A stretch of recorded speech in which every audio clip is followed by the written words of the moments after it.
में खोपड़ियों की माला, बड़ी बड़ी लाल लाल आँखें, बाघ जैसे नुकीले बड़े बड़े दांत, 4 भुजाएं और पूरे शरीर पर लिपटे हुए नाग, महादेव के सबसे भयानक अवतारों में से एक काल भैरव। भा मतलब रचना, रा मतलब संरक्षक और वा मतलब विनाश। और काल जो समय और मृत्यु के चक्र से अलग है। उनके 4 हाथों में से एक में होता है त्रिशूल, दूसरे में डमरू, तीसरे में रस्सी और चौथे में एक खोपड़ी या ब्रह्मा जी का 5वां सर। कहानी है काल भैरव के जन्म की।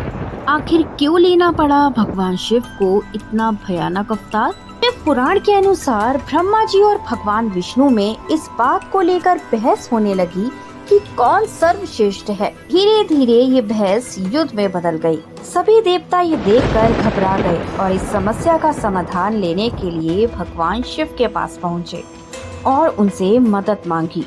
भगवान शिव जी जो ये सब पहले से जानते थे, वह देवताओं के साथ चलने को तैयार हो गए।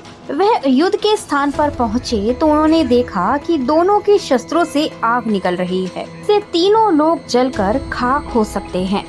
ये देखकर शिव जी अंतर ध्यान हो गए। उन्होंने एक बड़े से आग के स्तंभ का रूप ले लिया। अस्त्रों की सारी अग्नि इस स्तंभ में समा गई। भगवान विष्णु और ब्रह्मा जी ने जब इस स्तंभ को देखा तो वह हैरान रह गए। यह देखकर वह दोनों छोर के स्तंभ को ढूंढने लगे ताकि ये पता चल सके कि किसकी विजय हुई। इसके लिए ब्रह्मा जी ने हंस का रूप धारण कर और भगवान विष्णु वराह रूप धारण कर स्तंभ के आखिरी छोर को ढूंढने निकल पड़े, लेकिन उन्हें दूर दूर तक स्तंभ का कोई भी छोर नहीं दिख रहा था। तब विष्णु जी थक कर वापस आ गए, लेकिन ब्रह्मा जी ने ये झूठ बोल दिया कि उन्हें स्तंभ का आखिरी छोर दिख गया है। विष्णु जी ने अपनी हार स्वीकार की और ब्रह्मा जी के आगे हाथ जोड़कर खड़े हो गए। तब भगवान शिव अपने असली रूप में आए और ब्रह्मा जी द्वारा बोले गए झूठ से अत्यंत क्रोधित हो गए। तब भगवान शिव ने ब्रह्मा जी का अहंकार तोड़ने के लिए अपने बाहों में से रुद्र अवतार की उत्पत्ति की, जिसका नाम था काल भैरव। भगवान शिव का यह रूप बड़ा ही विकराल और डरावना था। उन्होंने भगवान शिव के कहने पर अपनी तलवार निकाली और ब्रह्मा जी का 5वां सर काट दिया। ब्रह्मा जी का वही सर जिसके मुख से झूठे शब्द निकले थे। देखकर ब्रह्मा जी काल भैरव के चरणों में आ गिरे, लेकिन ब्रह्मा जी परम ब्राह्मण थे, इसीलिए काल भैरव पर ब्रह्म हत्या का पाप लग गया। इस कारण ब्रह्मदेव का कटा सर काल भैरव के हाथ में ही चिपक गया, जिसे ब्रह्म कपाल भी कहा जाता है।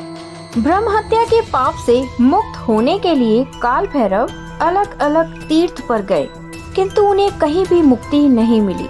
आखिर में वे काशी पहुँचे। जैसे ही उन्होंने काशी की धरती पर पैर रखा, वैसे ही उन्हें ब्रह्म हत्या के पाप से मुक्ति मिल गई। उनके हाथ में चिपका ब्रह्म कपाल, जो ब्रह्म हत्या के कारण उनके हाथ से चिपक गया था, वह भी नीचे जमीन पर गिर पड़ा। आज इस तीर्थ को कपाल मोचन तीर्थ के नाम से जाना जाता है और इसी स्थान पर काल भैरव का मंदिर भी बना है। ऐसा कहा जाता है तभी से काल भैरव काशी में रहते हैं और यहाँ की रक्षा करते हैं।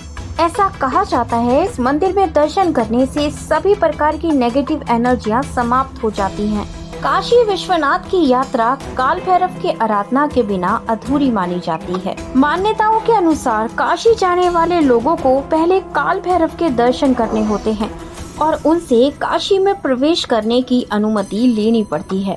इसीलिए काल भैरव को काशी का कोतवाल भी कहा जाता है।